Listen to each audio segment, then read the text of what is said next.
Hello friends, once again welcome back to Alchemy Academy platform. So in this video lesson I'll discuss about effect of reactor temperature and pressure on the NHT reactor. If we change the pressure by 1 kg or reduce the pressure by 1 2 kg or increase the temperature by 1 2 degrees Celsius or decrease the temperature by 3 4 degrees Celsius, what effect will come into the final product? This thing I'll discuss in this video.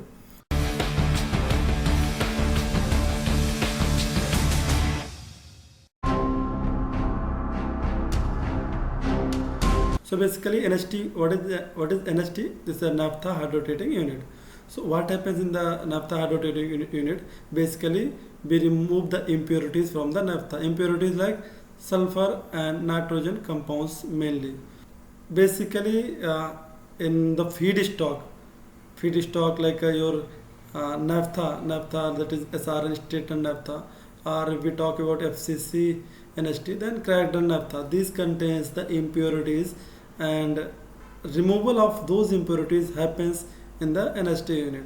So what are the major reactions that happen in the NHT reactor are these are the basic: conversion of organic sulfur compounds to hydrogen halide, then organic nitrogen compounds to ammonia, organic oxygen to water, then saturation of olefins, conversion of organic halides to hydrogen halide, then removal of organometallic compounds. So these are the basic reactions that happens in the NHT unit, and these reactions happen basically into the NHT reactor. So how do we get to know that at what temperature and pressure this reaction is feasible? Or else in other terms, if you want to say what is the effect if we increase the temperature, what will happen if we reduce the pressure or increase the pressure, what will happen into the final product. So these things I'll discuss in this lesson. So basically effect of temperature and pressure on the NHT reactor. So where lies this NHT reactor? As you can see, the overview video I have already made, and the link of that video I'll give into the description box. Suppose this is the NHT reactor. This temperature and pressure we have to fix. Just suppose you have 42 kg written here and 337 degrees Celsius is their inlet temperature. So and at what, like, how do we decide this operating temperature and pressure? Correct. So regarding this, and if we change the pressure by 1 kg or reduce the pressure by 1 2 kg or increase the temperature by 1 2 degrees Celsius or decrease the temperature by 3 4 degrees Celsius, what effect will come into the final product? This thing I'll discuss in this video. So let's come to the topic. So first of all, we'll see effect of reactor pressure in NHT unit. So this reactor pressure fixed in NHT reactor based on catalyst life and feedstock properties. So this pressure, as I said, is being fixed based on the type of feedstock you are going to deal with and the catalyst life. So first point, I'll come to the feedstock properties. Feedstock properties means what type of feed you are going to process. If it is FCC, first of all, if the naphtha hydrotreating unit, or you are going to talk about FCC NHT. Cracked run, basically FCC NHT is basically cracked run naphtha hydrotreating, and this is naphtha hydrotreating. Basically here we deal with the SRN, straight run naphtha. Here we deal with the CRN. So what type of feedstock we are going to process into the hydrotreator, that type of feedstock also decides the reactor, how much reactor pressure required. So, and the second things, how much impurities are there in that feedstock, how much nitrogen containing, sulfur containing, or metals, or how much olefins are there, those are how much halides are there, how in what proportion quantities it is there. Based on that, this NHT reactor pressure is being decided. So first of all, coming to the nitrogen, how do we remove the nitrogen? So basically denitrification is favored more by pressure than the temperature. This unit design is important. So denitrification, if you see, and you can see here, any organic nitrogen that does enter the platform unit. Suppose if we are not able to fix this pressure, like we want some pressure around suppose 45 kg, correct? If we are keeping lesser, suppose 40 kg, what happen? Complete denitrification will not happen, and part of the nitrogen can slip into the product like light naphtha and heavy naphtha. And heavy naphtha, as we know, is the feed to the CCR platforming unit. So if nitrogen is slipping, then what will happen? Any organic nitrogen that does enter the platforming unit will react to ammonia and further with the chloride in the recycled gas to form ammonium chloride. तो यहाँ पे क्या होता है कि ammonia बनेगा, ammonia से वो क्या NH4Cl बना लेगा. NH4Cl बनेगा तो क्या होगा? This ammonium chloride will deposit in the recycle gas circuit or stabilizer over a system, and the ammonium chloride salts can be removed. Once it deposited, what will start? It will start the corroding the equipment, and it will reduce the life cycle of the equipment. So ammonium chloride salts can be removed by water washing, but will result in downtime or product to slop. सो इससे product में भी इसका effect पड़ेगा. हम water washing करेंगे तो basically हम try करेंगे इसको पहले ये रिमूव कर लें ताकि नाइट्रोजन का स्लिपेज ना हो. तो इसलिए ये हमें पता चल गया कि नाइट्रोजन डिनाइट्रिफिकेशन के लिए we have to keep higher pressure. Correct. So unit not designed for nitrogen in the feedstock will have difficulty meeting the platforming unit feedstock requirements. So we want some feedstock platform in order to process this feed into the platform unit. Certain spec is required, so we have to meet it. Correct. Now sulfur removal coming to. So temperature has a significant effect in promoting hydrotreating reactions. So temperature has a more effect in the sulfur removal, but pressure has a little lesser effect with respect to the nitrogen denitrification result. Here desulfurization reaction will start around 20 kg. From 20 kg to 25 kg it will start, but denitrification reaction will not happen at this lower pressure. Now coming to the straight run naphtha feedstock, if you are going to process SRN straight run naphtha SRN we get it from the CD video unit from the top. So straight run naphtha desulfurization 25 to 35 kg per centimeter reactor pressure is normally used for SRN. 25 to how much? 35. So design pressure can be higher if feed nitrogen or sulfur content are higher. For removing sulfur, this pressure is okay, but suppose your nitrogen is more, then we have to increase this nitrogen pressure. We have to increase the reactor pressure. Now if we are going to process cracked run naphtha, then CRN contains more nitrogen and sulfur than SRN. And this CRN cracked run naphtha basically contains more nitrogen and sulfur than SRN straight run naphtha. That's why it is required higher severity processing required, and this pressure can go up to 50 to 55 kg per centimeter square. So that's how, like as I said,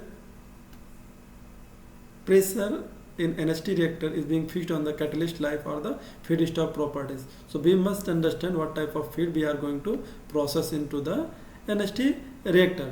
Suppose organic halides are there. So organic halides, if you see, higher operating pressure are necessary to completely remove organic sulfur. So halides removal and denitrification both favors high pressure. So the selection of operating pressure is fixed by the hydrogen to feed ratio set in the design. So basically selection of operating pressure is fixed by the how much hydrogen to feed ratio we are going to fix in the design, since both these parameters determine the hydrogen partial pressure in the reactor. So these parameters only decide the hydrogen partial pressure into the reactor. So hydrogen partial pressure can be increased. Suppose we want this much hydrogen partial pressure into the few value. Suppose you fix it in the design and you want that partial pressure to be maintained. Suppose you are not able to maintain and your partial pressure is slightly lower side. Then what you can do? You can increase the higher gas to feed ratio, oil ratio. So hydrogen recycled gas you are putting into the combined feed, you can increase. You can see it here. Suppose here partial pressure is a lower side slightly, then what you can do? This hydrogen recycled gas hydrogen you are putting here, this value, suppose set value something will have given, you change the set value slightly higher value. So increase the recycled gas, your partial pressure of the NHT reactor will increase.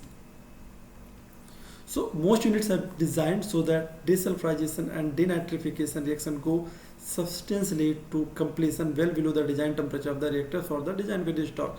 So we fix the pressure considering all the contaminants which are present into the feedstock, so that everything has to be removed in order to provide a proper feedstock to the downstream units.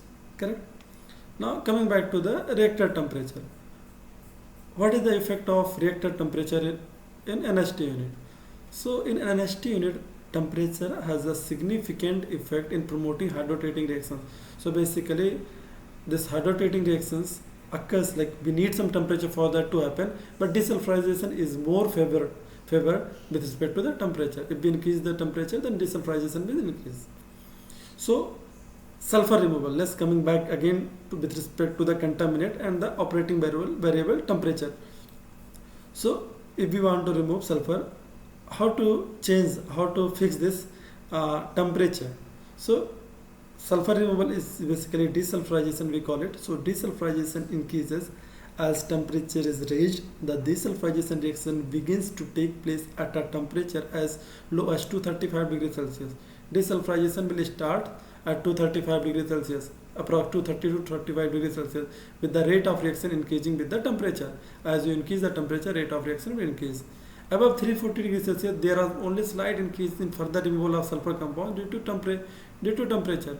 So if you are going to cross 340 degrees Celsius, you will observe that the sulfur removal is very slight change in their removal. So this temperature, maximum temperature and minimum temperature are also limiting. So you have a range under which you need to operate your NHT reactor. So for high severity platform units mainly found in CCR application, the feed sulfur level is maintained 0.15 to 0.05 weight ppm. So if the sulfur level is below 0.15 weight ppm, then platforming feed content can be increased with the sulfur injection. So we do DMDS we inject if we want, because platforming unit we require minimum sulfur. Minimum sulfur required range is 0.15 to 0.5 weight ppm. So we are not able to maintain, we'll inject the sulfur injection there, located at the platforming unit. Correct? So temperature I said during removal of sulfur, what is the effect? Coming to organic halide removal. Suppose organic halide means HCl, bromine, chloride, which are connected with the hydrocarbons. So decomposition of chloride compounds in low concentration, less than 10 weight ppm, will occur at about the same temperature as sulfur compound decomposition. Which is whatever the temperature this desulfurization happens, almost this decomposition of chloride also happen at that temperature. Now effect of temperature in an ST reactor. Now olefin saturation. What will happen in the olefin saturation in case of change in the temperature? So olefin saturation behaves somewhat similarly to the desulfurization reaction with respect to temperature. So if we want to increase the temperature, then olefin saturation will increase. But this reaction is an exothermic reaction, so that's why we have to monitor the feed content, how much olefin is being there in the feedstock, and in some cases limited to keep the reactor peak temperature within the acceptable temperature. And what happens if we further increase, suppose olefin saturation started at a particular temperature, if we keep on increasing, then what happens? This equilibrium will establish, backward reaction will happen at that temperature. Again what will happen, you will have a H2S will be there and your hydrocarbon will be there, it will start forming the mercaptan. So again it's a irreversible reaction. Instead of removing the sulfur, we are again making the H2S mercaptan. So we have to fix the temperature. So at an elevated temperature, an apparent equilibrium condition limits the degree of olefin saturation. That's what I said. This may even cause the residual olefin in the product to be greater at higher temperature. In that case, we have to lower the operating temperature. So in that case, we have to reduce the operating temperature. So H2S present can, with these olefins, to form mercaptan. It can form mercaptan. In such cases, lowering the reactor temperature can eliminate residual olefin, thus mercaptan formation. So with typical olefin concentration, this recombination reaction may occur at around 343 degrees Celsius to 345 degrees Celsius. Similarly, organic oxygen and organic nitrogen, what is the effect of temperature? So decomposition of oxygen and nitrogen compounds requires somewhat higher temperature than the desulfurization of olefin. This temperature also slightly higher required for the decomposition of oxygen or nitrogen compounds. Now coming back, effect of reactor temperature on demetallization reaction. So there will be some impurities basically will go along with the feed. So the demetallization reaction require minimum temperature around 315 degrees Celsius. Above 315 degrees Celsius, almost all the metals will be removed. But below this temperature, there are chances that metal cannot be removed fully, completely. So we have to fix minimum temperature, we have to ensure. Below that we should not operate. So how to determine minimum temperature? So there are two factors which are important in determining this minimum temperature. First, below the minimum temperature, reaction rate of contaminant removal may be too low. So considering all the contaminants removal, these are the contaminants, 6 contaminants I said earlier only. These are the contaminants. Considering all these contaminants, the minimum temperature at which all these reaction will start happening and contaminant removal starts here. So this is the one parameter. Second, the temperature must be maintained high enough to ensure the combined feed to charge heater in all vapor. So we have to ensure minimum temperature high so that the combined feed, here combined feed, if you see this feed pump discharge will be in the liquid phase, correct, and this recycled gas when this becomes the combined feed, it goes to the combined feed exchanger, then after that charge heater. So this temperature should be maintained in such a way it should go into the vapor phase kind of, and then it flows to the NST reactor. So this is the second thing, is all vapor phase. In that phase only reaction will happens. Maximum design temperature now. So normal reactor design temperature for both the SRN and correct naphtha round are between, this is the 395 to 400 degrees. This is the maximum. Minimum I said around for metal room, but 315 like that, correct. Or if there is a change in if your feed is containing very less metals and all, then this can be further lower. So actual operating temperature will vary depending upon the feed type, from 290 to 380 degrees Celsius. So this change from 290 to 380 degrees Celsius. Normally what I have kept it here, if you see, typically we keep it around 335 to 340 degrees Celsius. So 337 like that. But again, it is subjected to the feed type you are going to process. Cracked stocks require processing at higher temperature because the higher sulfur, nitrogen, olefin content, because cracked and naphtha contains contaminants in the higher range. So this severity of reaction may be more, so higher temperature will keep it. So for these feeds, the reactor delta will be in the 10 to 40 degrees Celsius. For cracked and naphtha, this delta of the reactor will be slightly higher side. Effect of reactor temperature in NST unit. Now coming, I told there are two parameters basically here which decides the operating parameter of NST reactor. First is feedstock type and the catalyst life. Now I'll talk with respect to the catalyst life. So as the catalyst ages, the product quality may degenerate, which may be corrected by increasing reactor inlet temperature. If increasing the temperature does not improve the product quality, change of catalyst might require. So we are going to keep changing the reactor temperature, we'll change the reactor pressure based on the final product, and we'll keep in observation. If we are getting some improvement, then okay. If not, then over the time 4-5 years or 6 years 10 years we require this catalyst to be replaced. Some cases what happen, we don't do total complete catalyst replacement, we do the skimming of catalyst. So what is this? So catalyst deterioration, scale and polymer formation at the top of the reactor bed may cause high reactor pressure drops, which may result in the reactor channeling. So what happens, due to this polymer formation, scales or catalyst deterioration, what happens, the top beds, what will happen, top pressure start gets plugging and channeling will start. So due to that, what will happen, the pressure drop will increase, reactor pressure drop will increase. So proper and channeling and all will form. Then what will happen, proper hydrotreating reactions will not happen.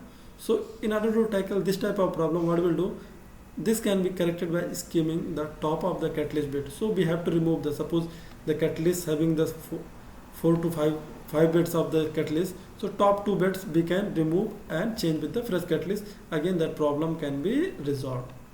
So this is what meant by the skimming of catalyst. Basically, this one only, top layers removal which are contaminated or damaged or catalyst deteriorated, and replace with the fresh catalyst.